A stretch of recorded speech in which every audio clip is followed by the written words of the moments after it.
नाज़रीन, प्रोग्राम वकील साहब में आपका बहुत इस्तकबाल करते हैं। मैं हूं आपके साथ हिना ज़ुबैर।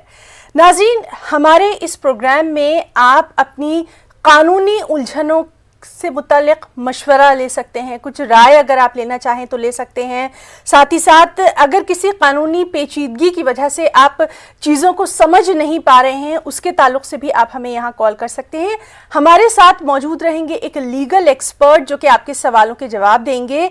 साथ ही साथ हम आपसे ये भी दरख्वास्त करेंगे कि जब आप हमें कॉल करें तो बराए मेहरबानी एक तो टीवी की आवाज़ बंद कर दें, दूसरा अपना जो आपका सवाल है उसको मुख्तसर और वाज़े अंदाज में अगर आप पूछेंगे तो हमारे साथ जो भी मेहमान रहेंगे वो उसका आसानी से जवाब दे सकते हैं। आप जब हमें कॉल करें, अपना सवाल का जब आपको जवाब मिल जाए उसके बाद आप अपने करीब में जो भी वकील आपके वहाँ पर मौजूद हों, आपके इलाके में हों, या आपके जो अपने वकील हैं उनसे आप ज़रूर मशवरा कर सकते हैं। उनसे पूछ कर ही आप आगे बढ़ेंगे, यहाँ से आपको सलाह मिल सकती है। तो चलिए अपने प्रोग्राम की शुरुआत करेंगे। सबसे पहले हम आपका तारुफ करवाते हैं हमारे ख़ास जो लीगल एक्सपर्ट हमारे साथ हैं उनसे। हमारे साथ मौजूद हैं एडवोकेट अजहर आलम साहब। वकील साहब, आपका बहुत इस्तकबाल करेंगे अपने ख़ास प्रोग्राम में। जी शुक्रिया हिना साहबा, आपका भी बहुत बहुत।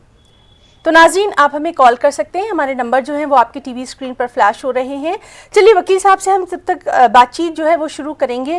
वकील साहब, हम आपसे सबसे पहले यही जानना चाहेंगे कि ख़वातीन के लिए हमारे आइन ने, हमारे कानून ने, हमारे लॉ ने बहुत सारे ऐसे कानून बनाए हैं जो उनकी फलाह व बहबूदी के लिए हैं, बहुत आसानियां दी हैं, लेकिन अक्सर हमारी ख़वातीन को पता ही नहीं है।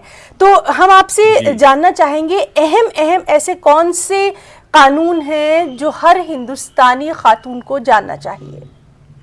जी जी हिना साहबा, ऐसा है कि औरतों के लिए तो क्योंकि वो माइनॉरिटी में है और पसमानदगी में आती हैं, इसलिए उनके लिए कानून पहले से ही रहे हैं। चाहे वो जब वो शादी करके जाती हैं तो उसके लिए भी अगर उनके ऊपर कोई जुल्म होता है, कोई टॉर्चर होता है फिजिकल मेंटली, तो उसके लिए कानून हमारे इंडियन पेनल कोड में भी दिए हुए हैं। 498A IPC में प्रोविज़न है क्रूएल्टी का। उसके बाद डोमेस्टिक वायलेंस एक्ट आया, उसमें भी उनको ये अख्तियार दिया गया है कि वो अगर वो उनके साथ किसी तरह की परेशानी है, शादी के बाद अगर इन लॉज परेशान करते हैं, हस्बैंड परेशान करते हैं, तो वो डोमेस्टिक वायलेंस में भी केस डाल सकती हैं। आजकल और भी हैं, कमीशंस हैं बाज़ाब्ता विमेंस के लिए अगर है। जी। सेक्सुअल हरासमेंट एक्ट है, अगर वो कहीं जॉब कर रही हैं जी, तो उसके लिए भी प्रोटेक्शन एक्ट आया है कि वहाँ कमेटी बनेगी बाज़ाब्ता, अगर उनके साथ कोई ऐसा इंसिडेंट होता है तो वो उसकी कंप्लेन वहाँ दे सकती हैं। ग्रीवांसेस सेल बनाए गए हैं, हर कोर्ट्स में हैं, हर ऑफिसेज में हैं। तो विमेंस के लिए प्रोटेक्शन के लिए सरकार और गवर्नमेंट को भी, स्टेट गवर्नमेंट हो चाहे सेंट्रल गवर्नमेंट, सारों ने ये की है। हाँ, ये है कि उन्हें मालूमात नहीं है, बहुत को ये है कि पता नहीं रहता, उसकी मालूमात की कमी की वजह से वो परसू नहीं कर पाती हैं अपनी ग्रीवांसेस। और वकील साहब, जिस तरह से आपने बहुत अच्छी बात बताई कि हर जगह ख़वातीन के लिए, उनकी मदद के लिए क़वानीन मौजूद हैं, हम आपसे ये भी जानना चाहते हैं, कई बार हमारे पास यहाँ पर कुछ इस तरह के सवाल आ जाते हैं, कुछ इस तरह की कॉल्स आ जाती हैं जब खातून हमसे ये जानना चाहती हैं कि वो पुलिस स्टेशन गई थी, वहाँ उनकी FIR नहीं हुई, पहली बात। दूसरा ये है, क्या जिसके साथ कुछ भी नाइंसाफ़ी हो रही है सिर्फ वही खातून जा सकती है या उसका कोई दोस्त, कोई रिश्तेदार भी उसके सिलसिले में कोई रिपोर्ट या शिकायत दर्ज करवा सकता है? नहीं, उसका खुद भी जा सकती हैं अगर उनके खिलाफ कोई हरासमेंट का मैटर है, कोई टॉर्चर कर रहा है, किसी तरह से उनके साथ ज्यादती हो रही है, तो वो भी जा सकती हैं। उनके फैमिली मेंबर्स जा सकते हैं, थर्ड पार्टी जो उनके पड़ोसी अगर कोई नहीं है उनके फैमिली में, तो थर्ड पार्टी भी कॉग्निजेबल ऑफेंस है तो जा सकते हैं। और हाँ, सबसे बड़ी बात कि वर्क प्लेसेस के लिए है ना साहबा, विशाखा जजमेंट हमारी सुप्रीम कोर्ट का दिया है, बहुत उसमें काफ़ी गाइडलाइंस दी गई हैं कि सेक्सुअल हरासमेंट, अगर वर्क प्लेस पे सेक्सुअल हरासमेंट हो रहा है किसी खातून के साथ, तो उसमें वो गाइडलाइंस है कि किस तरह से उनकी इंक्वायरी होगी अगर उन्होंने कोई कंप्लेंट दी है लिखित कि हम ये यहाँ जॉब कर रहे थे, हमारे साथ फलाने आदमी जी ने इस बिल्कुल, तरह से उस हमारे सिलसिले साथ में तो ये किया। तमाम तर जो ऑर्गेनाइजेशन जी से जी वहाँ पर गाइडलाइंस वक्तन जी फवक्तन बिल्कुल आती ही बिल्कुल रहती हैं। जी, बाकायदा वकील साहब, कंप्लेंट हम सेल आपसे बनाए गए हैं, जी वहाँ जी वो हम आपसे ये कंप्लेंट। भी जानना चाह रहे थे कि जो महिला थाने की बात की जाती है अक्सर, और वहाँ हमने ये भी जी देखा है कि वहाँ पर मुतासरा खातून से ठीक से शायद आज भी बात नहीं होती है। तो इस सिलसिले में अगर वो अपनी शिकायत आगे ले जाएं तो क्या ये भी जी शिकायत कर सकती हैं कि पहले जहां वो गई थी वहां उनकी शिकायत दर्ज नहीं हुई? नहीं, जनरली हिना साहबा मेट्रोपॉलिटन सिटीज़ में काफ़ी सहूलियात हैं, और ये जो क्राइम अगेंस्ट विमेन सेल बनाने का मकसद ही यही था कि भाई इस तरह के मैटर्स पहले होते क्या थे कि ये नहीं था, वहाँ पहले लोग लोकल थाने में जाते थे। जी अब थाने में भी जाइए, थाना भी रेफर कर देता है क्राइम अगेंस्ट विमेन सेल में अगर कोई लेडीज है। ऐसा नहीं है, वहाँ लेडीज ऑफिसर्स होते हैं, स्टाफ को जो इस फील्ड के माहिर होते हैं उनको भेजा जाता है, जो कि क्राइम अगेंस्ट विमेन सेल में कंप्लेन वो करती है तो उसका भी वो मकसद होता है कि अगर जिसको वो पार्टी बनाती हैं, हस्बैंड और उनके फैमिली मेम्बर्स या किसी को भी, तो पहले उनको नोटिस दी जाती है वहाँ से। उसके बाद वो जब आते हैं तो वहाँ एक्चुअली मकसद ये है कि रिकन्सिलिएशन की कोशिश की जाती है। हस्बैंड वाइफ में कोई डिफरेंसेस हैं तो वहाँ बैठते हैं मीडिएटर, उसके भी स्टेजेस हैं। अगर केस किसी आईओ को रेफर हुआ है, वो आईओ पहले देखेगा, वो कोशिश करेगा कि दोनों में डिफरेंसेस जो हैं वो सेटल मांगे, पेपर मांगे जाते हैं कि आपकी क्या कंप्लेंट है, आपके क्या, दोनों के सुनते हैं, और वाइफ का भी सुनता है, हस्बैंड के भी सुनते हैं। अगर वहाँ भी बात नहीं बनती है तो और सीनियर होते हैं मीडिएटर, उनके पास भेजा जाता है। और बहुत स्टेज, लास्ट स्टेज होती है, अगर वहाँ सेटल नहीं हो पाता तो फिर एफआईआर के लिए डायरेक्शन होता है, एफआईआर के लिए रेफर किया जाता है। जी, तो काफ़ी मुफीद मालूमात हम आपसे हासिल कर रहे हैं अपने नाज़रीन के लिए, और ख़ास तौर पर अपने नाज़रीन से हम कहना चाहेंगे कि आप हमें कॉल भी कर सकते हैं। हमारे नंबर्स आपके टीवी स्क्रीन पर फ्लैश हो रहे हैं। जब आप हमें कॉल करें उस वक्त आप अपने टीवी की आवाज़ बंद कर दें ताकि आपकी बात वकील साहब तक पहुंच जाए। और आज जिस तरह से हम ख़वातीन को लेकर बात कर रहे हैं, इससे मुतालिक या कुछ भी आप कानून से मुतालिक पूछना चाहें, कोई सलाह मशवरा लेना चाहें, तो हमारा ये ख़ास प्रोग्राम वकील साहब आप ही के लिए है। हमारे साथ मौजूद हैं सीनियर वकील एडवोकेट अज़हर आलम साहब, जो कि लगातार आपकी तमाम तर बातों का, आपके तमाम तर जो सवाल हैं उनका जवाब देंगे। वकील साहब, हम आपसे ये भी जानना चाहते हैं, कई बार हमने ये देखा है कि बहुत सारे ऐसे मसले होते हैं जो कि आपसी बातचीत से भी हल हो सकते हैं। आपने भी कई बार हमारे इस प्रोग्राम में ये बात कही है कि जो फैमिली कोर्ट हैं उनका बहुत खास मुकाम होता है इस तरह के मुकदमों को हल करने के लिए, ज़्यादा उसमें पेचीदगी भी नहीं आती। उसके ताल्लुक से हम आपसे जानना चाहेंगे। नहीं, फैमिली कोर्ट्स एक्ट भी हिना साहब इसीलिए लाए गए थे कि जो भी फैमिली डिस्प्यूट्स हैं, चाहे वो मेंटेनेंस का मामला हो, चाहे वो डाइवर्स का मामला हो, चाहे वो चाइल्ड कस्टडी का मामला हो, डोमेस्टिक वायलेंस का मामला हो, इसीलिए ये फैमिली कोर्ट्स बनाए गए कि वहाँ ये भी जो डिस्प्यूट्स होते हैं हस्बैंड वाइफ के, उनके फैमिली में, ये कोई भी खातून, चाहे वो हस्बैंड भी हो, अगर हस्बैंड के साथ ज्यादती हुई है तो वो भी कोर्ट जा सकता है, फैमिली कोर्ट। वाइफ के साथ है तो वाइफ भी जा सकती है। तो इसीलिए ये फैमिली कोर्ट्स एक्ट लाए गए, उसी के तहत ही जनरली फैमिली कोर्ट्स में ये है कि आप दोनों जाएं, वहाँ कंप्लेंट फाइल करें, कोर्ट को जो भी लगेगा, जो डॉक्यूमेंट्स देख करके जिस तरह के भी होगा, उसके बाद कोर्ट अपने फैसला सुनाती है। वहाँ भी कोर्ट ये चाहती है कि पहले जो डिफरेंसेस हैं उनको लीड कर से, उसके लिए मीडिएशन में मैटर रेफर किया जाता है कि दोनों जाएं पार्टी, वहाँ मीडिएटर होते हैं जो भी उस फील्ड के एक्सपर्ट होते हैं, वो अगर कोई डिफरेंसेस है वहाँ तारीख पड़ती है, दोनों को बुलाया जाता है, पूछा जाता है कि भाई आपके क्या ग्रीवांसेस हैं, वो बताते हैं। कोई भी अगर छोटा मोटा मसला है तो कई बार मीडिएशन में ही वो प्रॉब्लम सॉल्व हो जाती है और दोनों हस्बैंड वाइफ हंसी खुशी अपनी ज़िंदगी गुजारते हैं आगे जा करके। वहाँ भी अगर नहीं हो पॉसिबल होता है तो केस फिर वापस कोर्ट में आ जाता है। फिर उसके बाद जो स्टेजेस हैं, गवाही होती है, एविडेंस होते हैं, आर्गूमेंट होते हैं। उसके बाद अगर कोर्ट को लगता है कि हाँ, जिसके खिलाफ भी ज्यादती हुई है, कोई भी ये हुआ है, तो उसके बाद वो उस हिसाब से बेस्ड ऑन एविडेंस जो भी मटेरियल्स अवेलेबल है रिकॉर्ड पे, उस पे फैसला सुनाती है कोर्ट। जी और वकील साहब आपसे ये भी जानना चाहेंगे, आज भी जहेज़ की लानत हमारे समाज में मौजूद है ही, इससे हम इनकार बिल्कुल नहीं कर सकते हैं। तो जी एक वकील के तौर पर काफ़ी बरसों से आप इस तरह के मामले भी देखते रहे हैं, जल्द से जल्द किस तरह से इसकी रिपोर्ट करनी चाहिए? क्योंकि अक्सर हमने देखा है कि देर होती चली जाती है और उसमें कहीं ना कहीं सबसे ज़्यादा खमियाजा, सबसे ज़्यादा नुकसान लड़की को उठाना पड़ता है। तो इस मामले में आप क्या मशवरा देना चाहेंगे? नहीं, इस कई जगह कई बार ऐसा होता है कि लड़की के ऊपर ज्यादती होती है। बहुत से लड़की देखिए फैमिली बैकग्राउंड्स पर डिपेंड करता है। बहुत सी लड़कियां इस तरह से आती हैं, उनके पेरेंट्स इस काबिल नहीं हैं, वो उनको शादी करके रुखसत कर दिया, उसके बाद वो देखने भी नहीं जाते हैं कि बेटी के साथ क्या हो रहा है। बहुत सी लड़कियां बर्दाश्त करके रह जाती हैं उनकी ज्यादती, अपने ससुराल वालों की, अपने हस्बैंड की।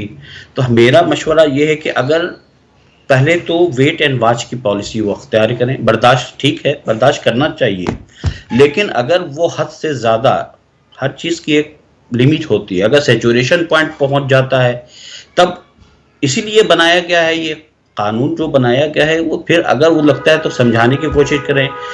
पहले तो आपस में ही अगर अपने माँ बाप को बताएं, अपने रिलेटिव्स को बताएं, वो नहीं है तो अपने पड़ोसी जो हैं, जो उनके नेबर हैं, उनको बताएं, आपस में सुलह कराने की कोशिश करें। अगर फिर भी नहीं होता है तो फिर लास्ट रिसोर्ट तो क्राइम अगेंस्ट विमेन सेल है, वहां जाके कंप्लेंट करें, लोकल थाने में पहले कॉलर से चलिए हम सुनेंगे कि वो क्या कुछ सवाल पूछना चाहते हैं। हेलो जी, हेलो हेलो हेलो, हाँ जी, साबुद्दीन बोल रहा हूँ मेरठ से। जी अपना सवाल करिए। जी, मेरा सवाल ये है सर, मेरे घर वाली अपने घर चली गई। हेलो, अपना सवाल करिए। हाँ हाँ जी, मेरा सवाल ये है कि मेरे को बाल बच्चा है नहीं, 7 साल मेरा ऑपरेशन हुआ है, डिस्क स्लिप हुई हुई है, और मेरे घर वाली अपने घर पहुंच गई। कितने साल हो गए आपकी शादी को? शादी को सर 40 साल हो गए। और आपकी वाइफ जो है वो कब घर छोड़ के गई? 2.5 साल हो गए सर। 2.5 साल हो गए। जी जी, मेरे बाईपास सर्जरी हुई, पिछले का ऑपरेशन हुआ, फेफड़ों का हुआ, 3 पीस हुए हैं। अब अब मैं वहाँ जाता हूँ, मुझे देख के बात चली जाती है, भाग जाती है, कहीं किसी के फ्लैट में जाके छुप जाती है। जी बहुत शुक्रिया हमें कॉल करने के लिए, बहुत शुक्रिया। वकील साहब तक आपकी आवाज़ पहुंच गई है।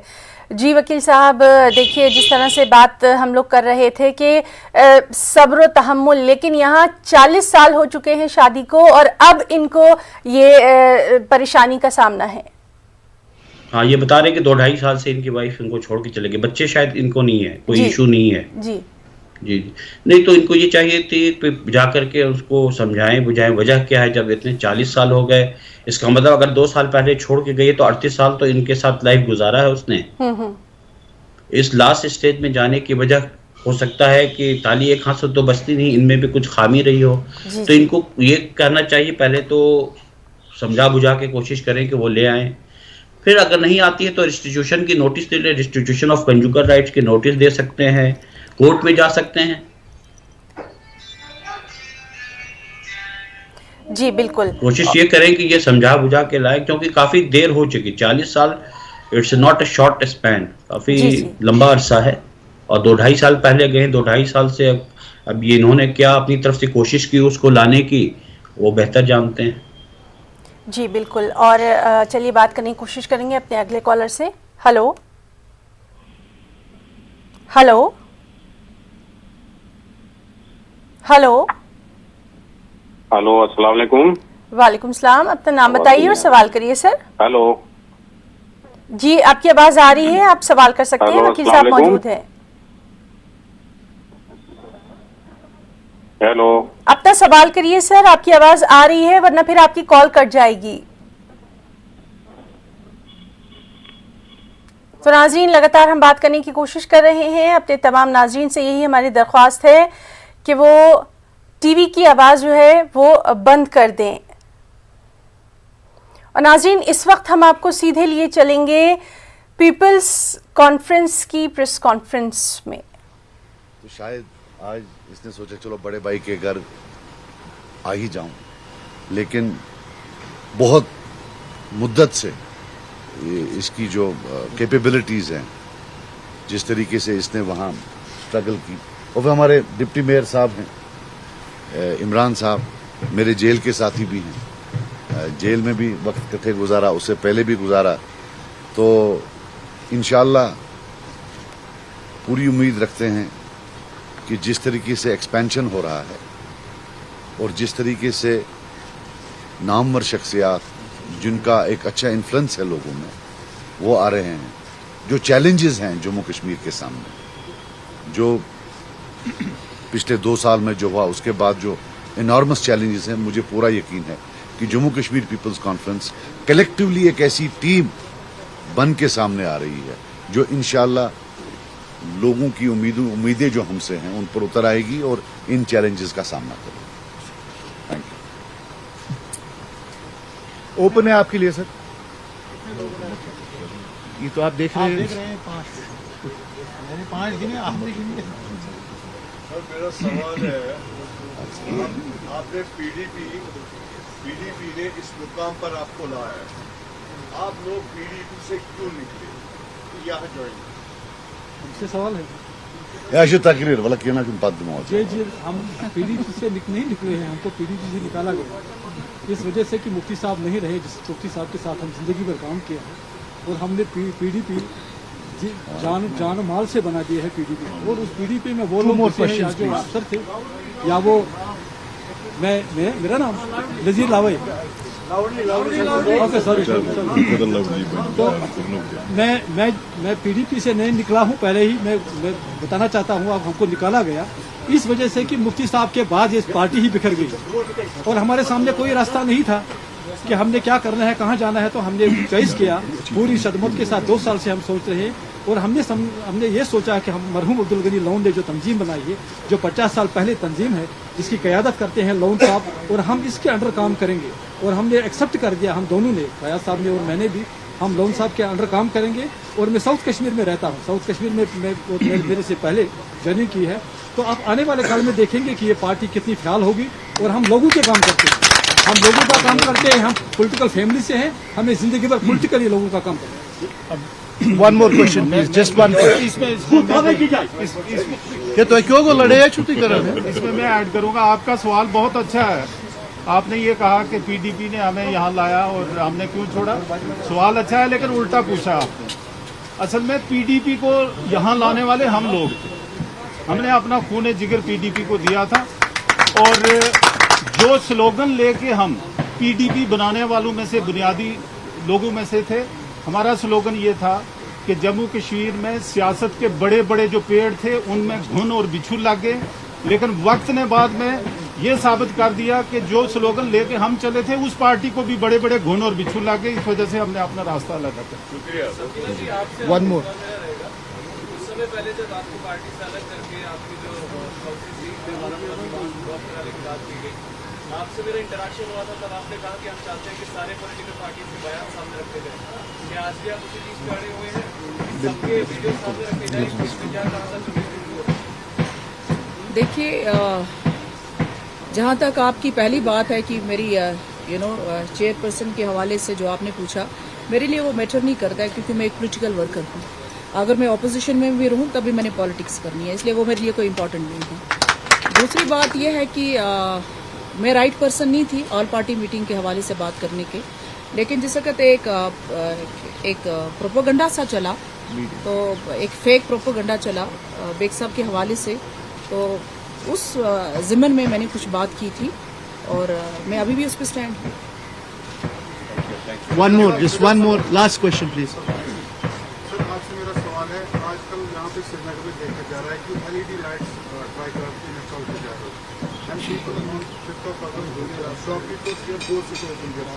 इससे आप कैसे देखते हैं? देखो, जहां तक एलईडी लाइट्स का सवाल है, वो तो उसमें मुझे कोई प्रॉब्लम नजर नहीं आ रही है। लेकिन in a democracy I will not endorse, we will not endorse any action जहां बाई फोर्स किसी को खुलवाया जाए या बंद करवाया जाए, बोथ वेज, खुलवाया जाए या बंद करवाया जाए।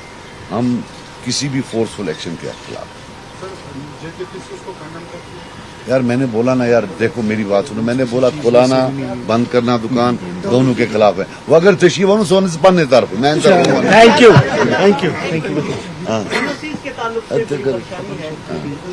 कुछ कौन से देखो यार, आई विल टेल यू, मुझे नहीं मालूम है सरकार क्या कर रही है, लेकिन एनओसीज तो पहले भी थी, राइट।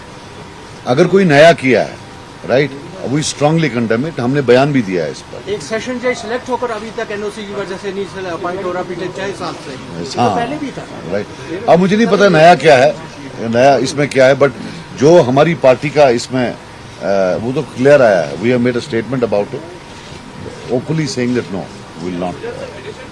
75 रोड्स और 75 स्कूल्स इंडिपेंडेंस डे पर रीनेम किए जा रहे हैं। क्या आपको लगता है कि जम्मू कश्मीर में भी यूपी पॉलिसी रीनेम करने से हालात बदलेंगे Jammu Kashmir? I don't know which schools have been renamed or which have not been renamed, but no, हम किसी रीनेमिंग के इसमें हक में नहीं। We don't, to be very honest, we believe in action on ground. ये रीनेमिंग, इसे old wine in new bottle, we don't subscribe to that. हाँ, ग्रुप फोटो। तो नाज़रीन, पीपल्स कॉन्फ्रेंस के चेयरमैन सज्जाद लोन की प्रेस कॉन्फ्रेंस, जिसमें उन्होंने साफ तौर पर कहा कि पीपल्स कॉन्फ्रेंस मजबूत हुई है। हम आपको बताएं कि 2 अरकान पार्लियामेंट समेत 5 लीडर पार्टी में शामिल हुए हैं। जम्मू कश्मीर के अहम लीडर नज़ीर लावे, मीर मोहम्मद फयाज, सफीना बेग, मुर्तज़ा खान और शेख इमरान, इनकी पीपल्स कॉन्फ्रेंस में शमूलियत हुई है और इसी मौके पर यह प्रेस कॉन्फ्रेंस थी। लगातार खबरों का सिलसिला भी जारी है। यहाँ पर प्रोग्राम वकील साहब में रुकेंगे एक छोटे से वक्फे के लिए, चल लौटेंगे।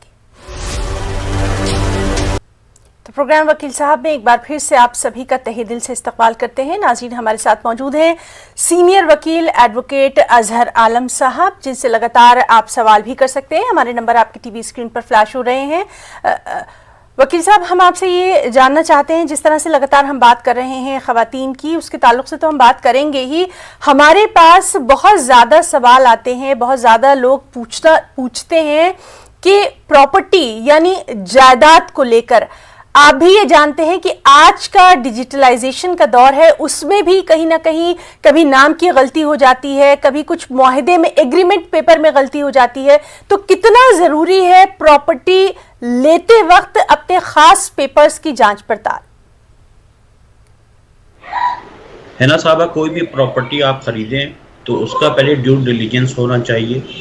उसकी चैन देखें, आपके पहले जो मालिक था इस प्रॉपर्टी का, आप ज़मीन ले रहे हो चाहे फ्लैट ले रहे हो, तो वो ज़मीन पहले किसके पास थी, उसके बाद किसको ट्रांसफ़र हुई, आप जिससे ले रहे हैं उसकी किस हैसियत से है, वो ऑनर है क्या है, तो ये सब चीज़ें देखना होती है। और ट्रांसफ़र ऑफ प्रॉपर्टी एक्ट में प्रोविज़न है, जो भी प्रॉपर्टी ट्रांसफ़र होती है उसमें क्या क्या उसके लिए ये आपको देखना है। उसकी कुछ कोर्ट फीस होती है जो स्टैम्प ड्यूटी जाती है स्टेट में जी। तो वो प्रॉपर्टी के क्या नौइयत है वो देखना ज़रूरी है कि क्या। ऐसा नहीं हो कि आप कोई प्रॉपर्टी ख़रीदने जाएं, कई जगह होता है कि एक ज़मीन 2 लोगों को रजिस्टर हो गई, 3 लोगों को रजिस्टर हो गई, ये चीज़ें भी होती हैं। तो काफ़ी होशियारी के साथ, चूँकि आपकी ज़िंदगी भर की कमाई इसमें लगती है, मेहनत का पैसा होता है, तो सोच समझ के ही कोई प्रॉपर्टी खरीदें, चाहे ज़मीन हो, फ्लैट हो,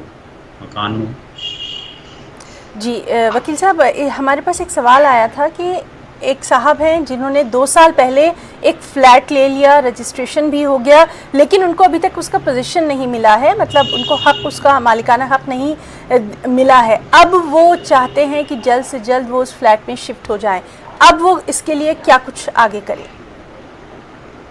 नहीं, पहले तो ये जानने की है कि वो फ्लैट उन्होंने किसी प्राइवेट बिल्डर से खरीदा या किसी अथॉरिटी से लिया जी। क्योंकि हमारे यहाँ भाई अगर यूपी में है तो नोडा अथॉरिटी ये करती है, बिल्कुल। किसी प्राइवेट बिल्डर से ले रहे हैं तो वो पता करना होगा कि वो फ्लैट उन्होंने कहाँ से, किससे लिया। अगर नो डाउट थिल्लरी, और वो जैसा कि बता रहे कि रजिस्ट्री भी हो गई है, जी जी, तो रजिस्ट्री अगर हो गई तो इसका मतलब कि उन्होंने सारी पेमेंट भी कर दी होगी। और पोजीशन लेटर बाज़ाब्ता बिल्डर इशू करते हैं, जो भी बिल्डर कंप्लीट हो जाता है कंप्लीशन सर्टिफिकेट मिलता है उनको, उसके बाद वो पोजीशन लेटर इशू करते हैं जो भी मालिक हैं उसका, अगर कोई ड्यूज़ नहीं रह जाता है, सारी पेमेंट हो गई है, तो उनको तो पोजीशन लेने में कोई दिक्कत नहीं है। फिर इसका मतलब कि रजिस्ट्री हो गई, पोजीशन करने के बाद इसका मतलब कि कोई कंस्ट्रक्शन बाकी नहीं है, सारी चीज़ें कंप्लीट हो गई हैं। जी बिल्कुल। चलिए बात करने की कोशिश करते हैं अपने अगले कॉलर से। हेलो हेलो हेलो, अस्सलाम वालेकुम। वालेकुम सलाम। अपना सवाल कर सकती हैं आप, अपना नाम बताइए और सवाल करिए। मेरा नाम जरीन है। आपकी आवाज़ क्लियर नहीं आ रही है, बराए मेहरबानी थोड़ी सी आप वॉल्यूम अपना बढ़ा के बात करिए। मेरा नाम जरीन है। जी, सवाल करिए। जी, मेरे हस्बैंड और उनके फैमिली वाले मेरे को फिजिकली और मेंटली टॉर्चर कर रहे हैं। मेरे को 2 साल का लड़का है। शादी को कितने साल हो गए आपको? 3 साल हुए। मेरे हस्बैंड जॉब नहीं करते, मेंटेनेंस भी कुछ भी नहीं देते मेरा, मेरे पेरेंट्स ही देते। वकील साहब आप इनसे कुछ पूछना चाहेंगे? नहीं, ये बोली शादी को 3 साल हो गए, 2 साल का बेटा है, इनके हस्बैंड और इनके ससुराल वाले इन्हें काफी तंग करते हैं।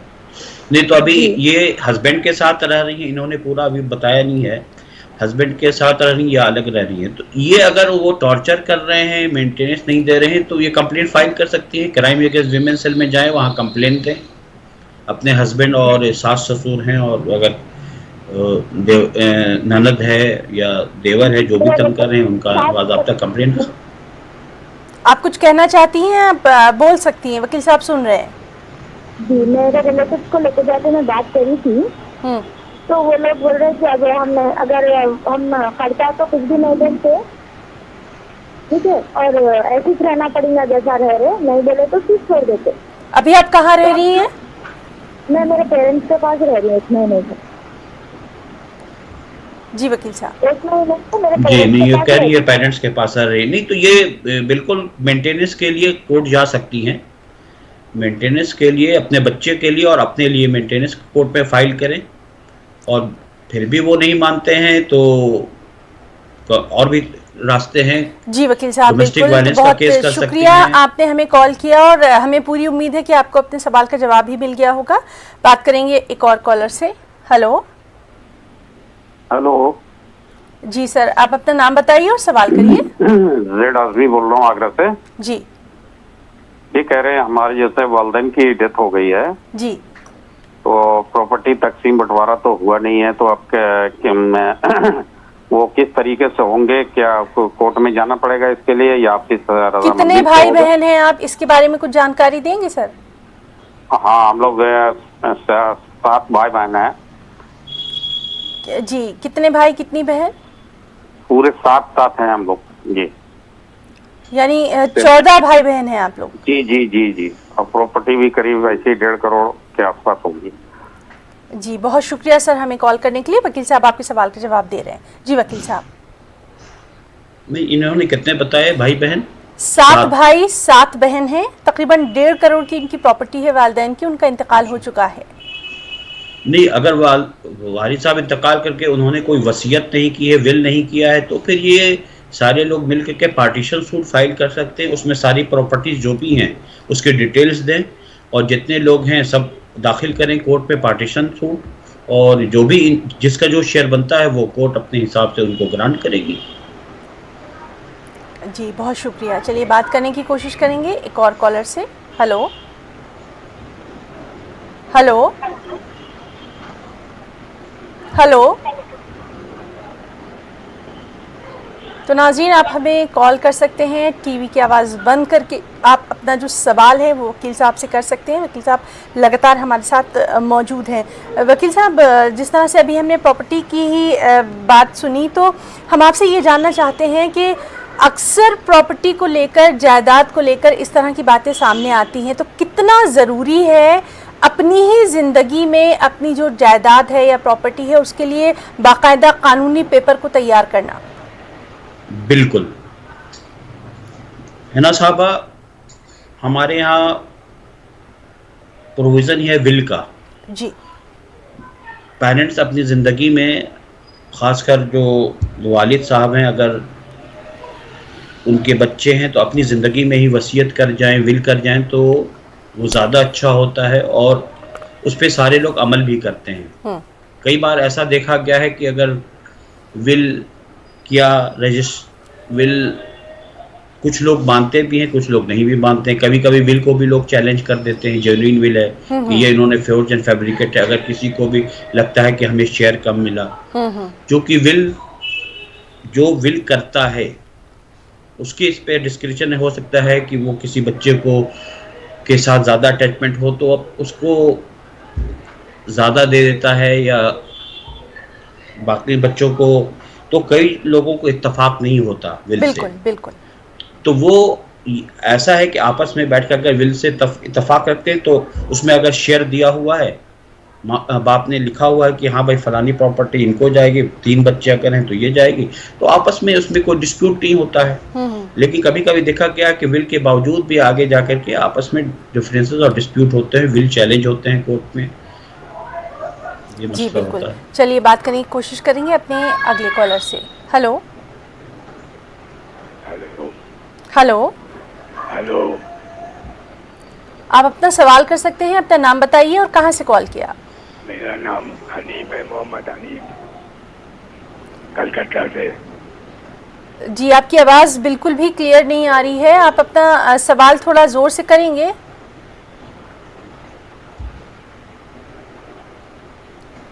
तो नाज़रीन, लगता है कि इनकी कॉल जो है वो मुनक़ते हो गई है क्योंकि उनकी आवाज़ जो है बिल्कुल क्लियर नहीं आ रही थी। बात करने की कोशिश करेंगे अपने अगले कॉलर से।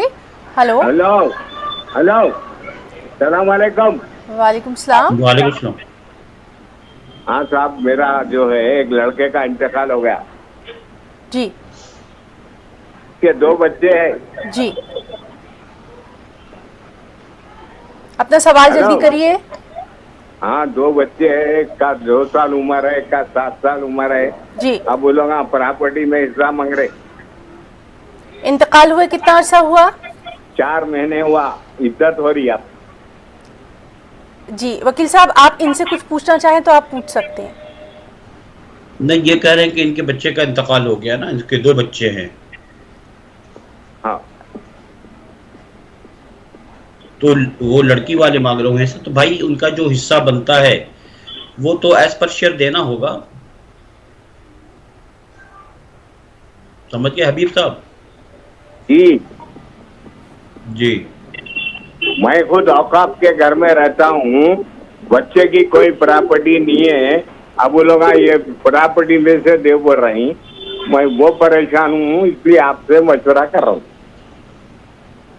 अच्छा, आप खुद वक्त की प्रॉपर्टी में रह रहे हैं? जी बिल्कुल बिल्कुल। हाँ, तो ये बातें बतानी पड़ेंगी आपको। ये उनसे आप कहें कि हमारी हैसियत नहीं है देने की, हमारे पास कोई जायदाद नहीं है, प्रॉपर्टी नहीं है, इसलिए हम दे नहीं सकते। उनको मालूम है साहब, लेकिन वो लोग बोल रहे बहुत बड़ा घर है, इसमें जो है मेरे 4 बेटे रहते हैं और एक बेटी भी है मेरी, इसी में रहती है। अब वो लोग बस वो बोल रहे हमको बेच के दे दो। अरे हम बोले औकाफ का है, नहीं बिकता भाई, नहीं बेच सकते। वैसे भी बिल्कुल, औकाफ की प्रॉपर्टी आप ऐसे नहीं बेच सकते। जी नहीं, तो आप उनको सही तरीके से समझाएं, नहीं तो फिर आप अगर उनको खर्चा पानी चाहिए तो वक्फ बोर्ड में अप्लाई करते हैं, वक्फ बोर्ड भी देती है। वक्फ बोर्ड मेंटेन करेगी, अगर उसके कोई है नहीं आगे पीछे, माँ बाप नहीं है, तो वक्फ बोर्ड देगी मेंटेनेंस। जी बहुत शुक्रिया हमें कॉल करने के लिए, और वकील साहब आपका भी बहुत शुक्रिया। लगातार इस तरह से हम तमाम अपने नाजरीन के जो हैं वो कॉल्स ले रहे हैं। फिलहाल यहाँ रुकना चाहेंगे एक छोटे से ब्रेक के लिए, जल्द वापस होंगे। तो ब्रेक के बाद खुसूसी प्रोग्राम वकील साहब में आप सभी का एक बार फिर से तहे दिल से इस्तकबाल करते हैं। हमारे साथ मौजूद है लीगल एक्सपर्ट एडवोकेट अजहर आलम साहब, जिनसे लगातार आप सवाल कर सकते हैं। चलिए बात करने की कोशिश करेंगे अपने अगले कॉलर से। हेलो हेलो हेलो हेलो, हाँ अस्सलाम वालेकुम। वालेकुम सलाम, अपना सवाल करिए। हाँ हेलो, आप अपना नाम बताइए और सवाल करिए सर। मैं अब्दुल रशीद रावेर, जलगांव जिला। टीवी की आवाज बंद करके आप अपना सवाल कर सकते हैं, वरना फिर आपका जो सवाल है वो वकील साहब तक पहुंच नहीं पाएगा। हाँ हेलो। सवाल करिए। हाँ सवाल ये है कि 20,000 स्क्वायर फीट जगह है। हेलो। सवाल करिए अपना। 20,000 स्क्वायर फीट जगह है। हेलो। तो नानी की तरफ से मिली हुई है जी, और 4 भाई है। हेलो, 4 भाई है और 4 भाइयों में एक ने इस्लाम कबूल किया हुआ है, तो चौथे को हिस्सा माँ देना नहीं चाहती है। चौथे को हिस्सा नहीं चाहती माँ। तो क्यों नहीं देना चाहती हैं वो हिस्सा? हाँ, उसने इस्लाम कबूल किया, बाकी 3 भाई गए है कि ये 3 नंबर का है, 4 भाई है, वो बहन नहीं है। आप जानना क्या चाहते हैं? बराए मेहरबानी वो आप यहाँ पर सवाल करिए। कि उससे उसका हक मिले, उसका हिस्सा मिले जमीन के अंदर। वकील साहब कुछ आप पूछना चाहेंगे, क्योंकि इनका सवाल जो है थोड़ा सा इनका कुछ आवाज भी साफ नहीं आ रही है। और जी। नहीं, अगर वो शायद शेयर की बात करेंगे, 4 भाई हैं और एक ने इस्लाम कबूल कर लिया, शायद उन्होंने ये कहा है, और माँ इनको हिस्सा नहीं देना चाहती। नहीं तो उसके लिए वो कोर्ट जाएं, वहाँ रुजू करें तो जो शेयर बनता है वो मिलेगा। जी बिल्कुल, आप अपने करीब के जो वकील हैं आप उनसे ज़रूर रब्ता कर सकते हैं। बहुत शुक्रिया हमें कॉल करने के लिए। बात करेंगे अपने अगले कॉलर से। Hello hello. हाँ, वकील साहब से बात करना है। जी, आपकी आवाज़ उन तक जा रही है, सवाल कर सकते हैं। हमारे गेट के सामने एक ट्रांसफार्म है, बड़ा ट्रांसफार्म। हेलो, सवाल करिए। जी। क्योंकि वहाँ मैंने उसको बिजली वालों को केस किया होम राइटर्स में, वहाँ केस मैंने जीत लिया, उसने बताया ये हटाओ। 3 साल हो गए, अभी ये बिजली वाले हटाता नहीं, मुझे बहुत खतरा है उसके साथ। आपने कहाँ से कॉल किया सर? श्रीनगर से बांडीपुरा। आपने श्रीनगर से कॉल किया है? हाँ। वकील साहब, इनके घर के गेट के सामने बिजली का ट्रांसफार्मर है, इसके खिलाफ ही शिकायत भी कर चुके हैं, कार्रवाई नहीं हुई, क्या ये करें? नहीं, अगर ट्रांसफार्मर वहाँ से शिफ्ट कराना चाहते हैं तो उसका एक प्रॉपर रीज़न बताएं, और जो भी बिजली के जो आला अधिकारी हैं, ऑफिसर हैं, उनसे जाकर वो मिले, उनसे रिक्वेस्ट करें कि इससे हमें परेशानी है, और बिल्कुल अगर घर के बगल में तो उसको वो प्रॉपर प्लेस देख करके इंक्वायरी होगी बाज़ाब्ता, और उसको शिफ्ट करेंगे वो। अब ये देखना पड़ेगा कि वहाँ कितने मकानात हैं, जगह दूसरी है कि नहीं, अगर उसको कहीं शिफ्ट करने की, ये सब है उसमें। जी बिल्कुल, और लगातार कॉल्स का सिलसिला जो है वो जारी है। और आजकल जी वकील साहब, ये आजकल लोक अदालत का भी प्रोविज़न है, अगर वहाँ बनती है तो वहाँ आप वहाँ भी वो हाजिर होकर के अपनी एप्लीकेशन दे सकती हैं। तो लोक अदालत भी कोशिश करेगी कि इस तरह, तो अगर छोटा मोटा मामला है तो वो ऑफिसर को डायरेक्शन देगी कि भाई आप इनकी प्रॉब्लम सॉल्व करें। जी बहुत शुक्रिया। चलिए बात करने की कोशिश करते हैं एक और कॉलर से। Hello hello hello hello. हाँ बोलिए बोलिए। आपने कॉल किया है, आप यहाँ सवाल कर सकते हैं, वकील साहब मौजूद हैं। हेलो हेलो, बात करिए। तो नाज़रीन, लगातार आपकी कॉल्स का सिलसिला है वो जारी है, आप हमें कॉल कर सकते हैं, वकील साहब हमारे साथ मौजूद हैं, आप वकील साहब से सवाल भी कर सकते हैं। चलिए अब बात करने की कोशिश करते हैं एक और कॉलर से। हेलो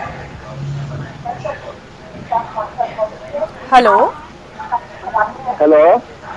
आप टीवी की आवाज़ बंद करके आप अपना सवाल करिए, वरना आपकी कॉल कट जाएगी सर।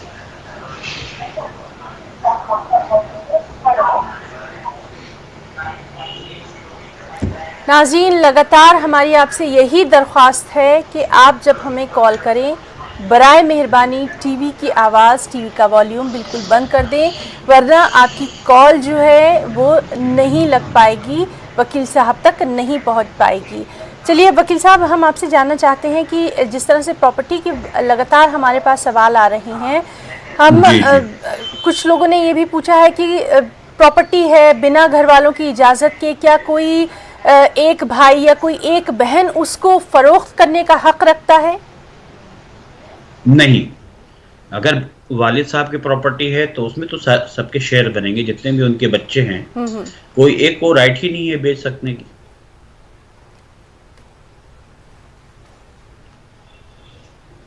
जी, और जिस तरह से हम बात कर रहे थे कि प्रॉपर्टी को बेचते वक्त या लेते वक्त कागजात हमारे पास बहुत ही मजबूती के साथ होने चाहिए, इसके ताल्लुक से भी हम बात जारी रखेंगे, बात करने की कोशिश करेंगे अपने अगले कॉलर से। हेलो घर में हेलो हेलो हेलो जी, अस्सलाम वालेकुम। आप अपना सवाल कर सकते हैं, नाम बताइए, टीवी की आवाज़ बंद करिए। मैं अपना नाम बताऊं? सवाल करिए, वकील साहब मौजूद है। हमारा क्या नाम है कि हमारा बहन का संग में मैंने 15 बरस वो घर करना करके संसार में रह करके अचानक ऐसा क्या हुआ जो वो चली गई घर छोड़ करके। जब उसका आदमी से हम लोगों ने सवाल किया कि क्यों ऐसा हुआ है, तो वो आदमी बोल रहा है कि ये लड़का, हेलो सुन रहे हैं? हेलो, हाँ सुन रहा हूँ, बोलिए। हाँ, तो उसका शौहर ने कहा कि 1 साल से ऐसा चल रहा था। हाँ, मैंने इज्जत के वास्ते। अभी आप क्या चाहते हैं सर?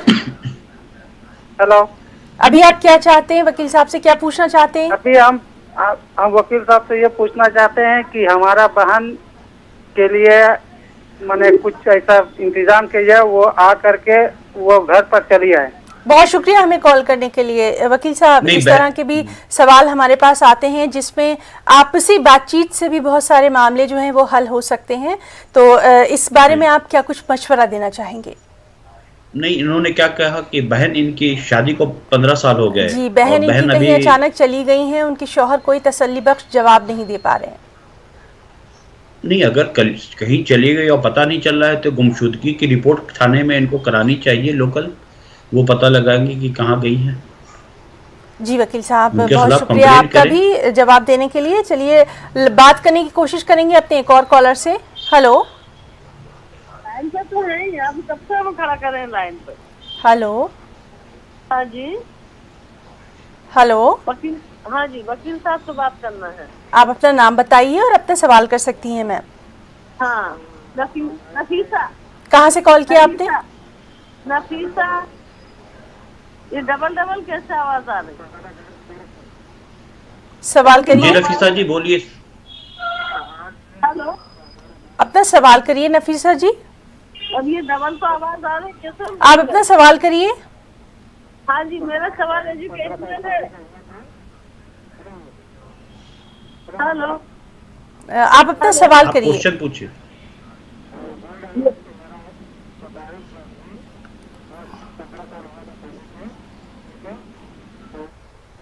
नफीसा जी, आप अपना सवाल करिए।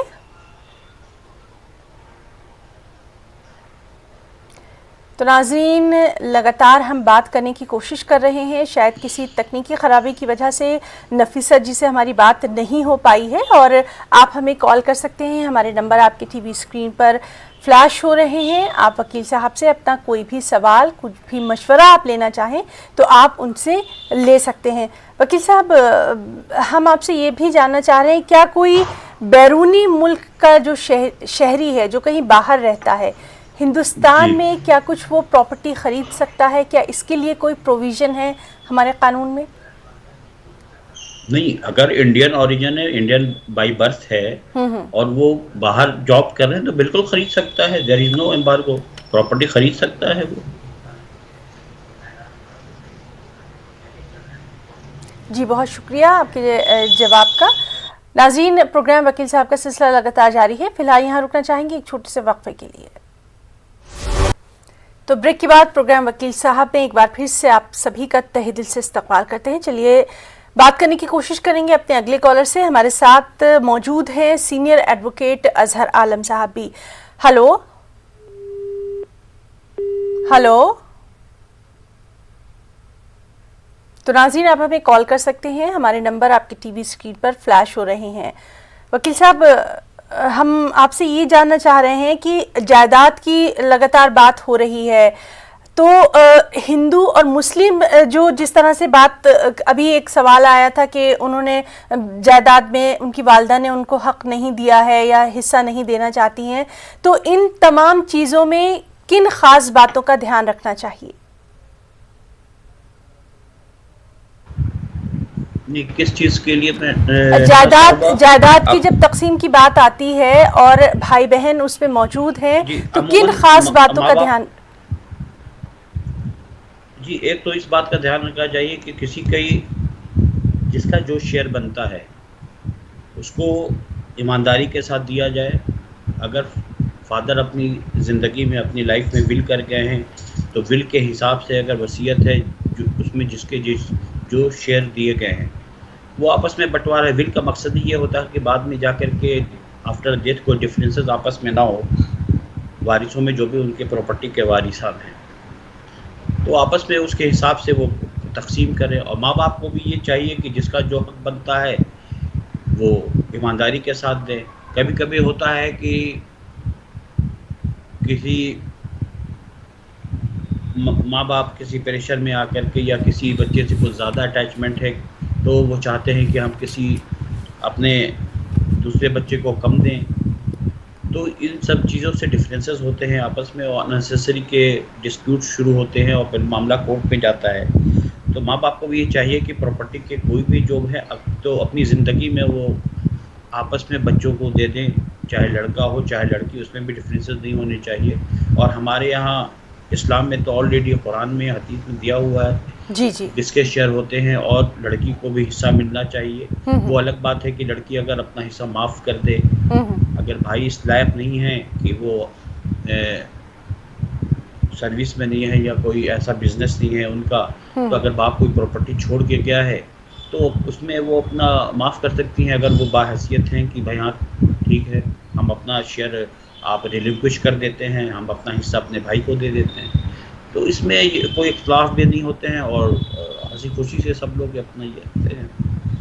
जी, और वकील साहब आपसे ये भी जानना चाहेंगे, क्या दादा की जो जायदाद है उसमें पोते को हिस्सा मिल सकता है? क्योंकि कई बार हम देखते हैं कि अगर वालिद की यानी बेटे की अगर बेटे का इंतकाल हो गया है उसके बाद कहीं ना कहीं इस तरह के मामले सामने आते हैं, तो दादा की जायदाद में पोते का हिस्सा, क्योंकि प्रॉपर्टी दादा की प्रॉपर्टी उनके बेटे को जाएगी, बेटे से फिर उनके बेटे को जाएगी जी। तो जो शेयर बनता है अगर वालिद ने अपने पैसे से प्रॉपर्टी खरीदी है उसमें से भी जाएगी। दादा का अगर है, अगर देना चाहें तो बिल्कुल दे सकते हैं। अगर दादा की प्रॉपर्टी वालिद साहब ने अपने ही ज़िंदगी में अगर बेदी ख़त्म कर दी तो फिर तो किसी का कोई शेयर नहीं बनता। लेकिन अगर प्रॉपर्टी बनती है, वालिद साहब अगर चाहते हैं तो बिल्कुल दे सकते हैं। जी बिल्कुल, चलिए बात करने की कोशिश करते हैं अपने एक और कॉलर से। हेलो अस्सलाम वालेकुम। वालेकुम सलाम सर, अपना नाम बताइए और सवाल कर सकते हैं। मेरा नाम सैयद अब्बास शेख है और मैं महाराष्ट्र नासिक से बात कर रहा हूँ। जी, अपना सवाल करें। वकील साहब से मुझे थोड़ी सी सलाह चाहिए थी।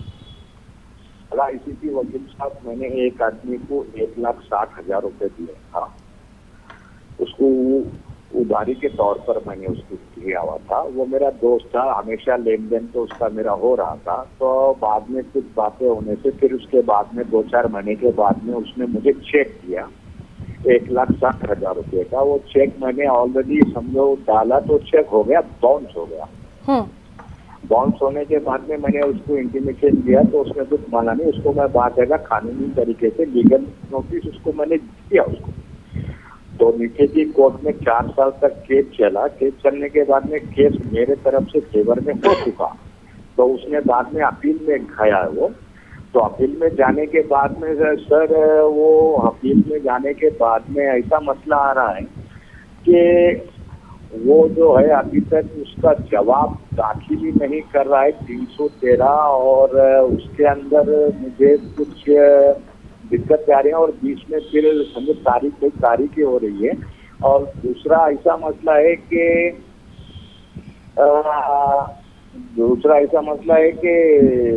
क्योंकि आगे आपको उसमें कुछ जवाब दाखिल ना करा तो अपने लिए क्या कदम उठाना पड़ेगा। जी बिल्कुल, वकील साहब तक आपकी बात पहुंच गई है और आप जवाब भी वकील साहब से सुन लीजिए।